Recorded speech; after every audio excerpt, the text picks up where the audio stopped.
Okay, manually reset the Huben striker and recock it and set it in the sear. Get a 4mm Allen key like this and remove the back receiver cover plate. Once you get that removed, these two Allen screws, what you're going to do is remove the return spring and the rubber buffer guide. So go ahead and take these out. And they'll be tight the first time. I'd already loosened these for the video.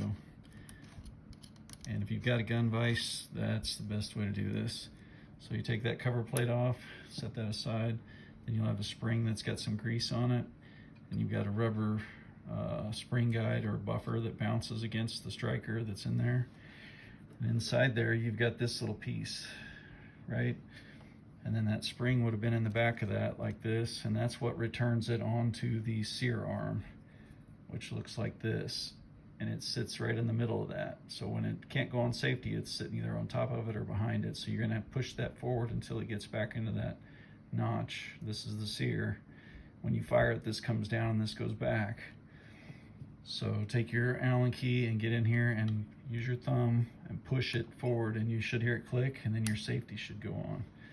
And then you just put everything back the way you removed it. So you'll put your spring back in, make sure it's centered, and then you'll put your back cover plate back on, and then you'll snug up these two 4mm Allen screws, and then you should be able to fire.